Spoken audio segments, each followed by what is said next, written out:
We live and work in a VUCA world, volatile, uncertain, complex, and ambiguous. And what that really means is that our world is disruptive.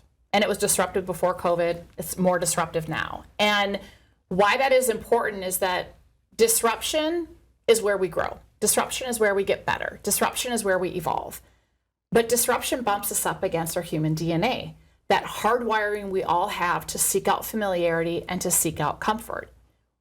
It's in us. Like, that's what it means to be human. Yeah. And what I see is that the more VUCA our world gets, the more that instinct or that hardwiring to cling tightly to what's familiar kicks in. And so you have this gap that is widening. And it's widening more and more and more. And I see that that is at the root of where we have people showing up really in just bizarre ways, behaving in ways that are disconnected, sometimes uncivil, not humanized in any way, are avoiding change, resisting change. And that's what you see is this gap widens because it's our self-protective instincts. But the world is saying, no, you should be fine with the ambiguity. You should be fine with volatility. But that's not how we're wired. And so I think that the core of us to be effective is we've got to recognize that that's what's happening and not argue with it, not pretend it's not happening, and instead look at how do we close that gap. So basically, how do we upskill and upgrade people's wiring or programming to be able to lead themselves and others in this VUCA environment? And that, to me, is the key. And if we don't do that, we're not going to get to where we want to go. How do you see the future of leadership, and how do we effectively sort of develop ourselves and others to sort of navigate some of these things you're talking about? There's been a lot of great studies out there that have done this, and I'm just going to speak to one. Brene Brown and her colleagues are now more than 12 years into research, and they have asked leaders globally, what's the future of leadership? Who's going to still be standing in 5 years? And what they found is the future demands braver leaders and courageous cultures. And what that means is braver leaders, meaning, are we able to show up as the best version of ourselves? Are we able to lean into that VUCA-ness? Are we able to lean into vulnerability and discomfort? Or are we going to cling tightly to those armored self-protective strategies we use to protect ourselves? And can we create environments where that self-protective need, that armor, is no longer necessary nor rewarded? Right. And so that's really, the more VUCA our world gets, right, we need people who can upshift that. And so I think what that requires is, there's two aspects of leadership. There's inner game stuff and outer game. Inner game is the mindset, that programming that we have. It's our emotional intelligence, our identity, our values. And that's the stuff that used to be called soft skills, but it's not soft skills. Not anymore. They're essential or power skills. Right. But it's messy and it's not easy and it's vulnerable-based work and it's cringy. And then there's outer game stuff. So feedback, skills, competencies, like all of those things that we also need to do. And the inner stuff runs the outer stuff. It's the inner programming that runs what you see on the outside. And so we have to work on both.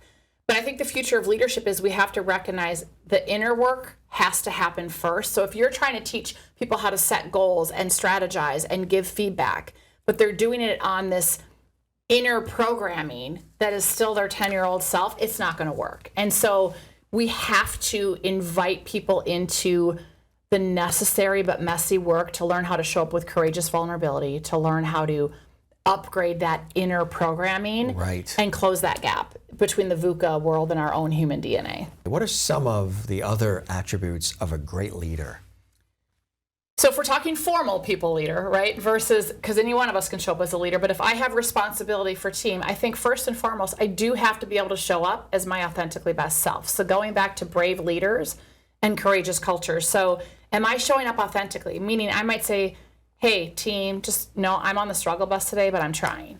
Am I showing up in a way where I pause, where I'm curious rather than judgmental, where I know how to set clear expectations? A lot of people flounder without clear expectations. Do I lead in a way that is fully aligned with the organization's purpose and values? Do I have deliberate practices to keep that as a guidepost for my team to reinforce that clarity, if you will? Am I walking the talk?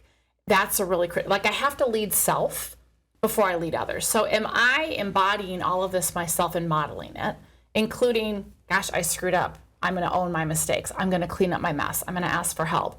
And then with my team, am I giving feedback? not just growth feedback, but recognition feedback. Am I being clear with expectations? Am I leaning into the tough conversations? Am I willing to embrace accountability, not in a shaming way, but am I willing to say, hey, we need to be accountable to this? Can I hold a clear vision? All of those things are super, super critical for us to be effective if we formally lead others as well as ourselves. And the old good to great from Jim Collins, great isn't good enough anymore. We have to be exceptional to thrive in this environment, and you can't get to exceptional using the same old thinking, the same old mindsets, the same old business practices.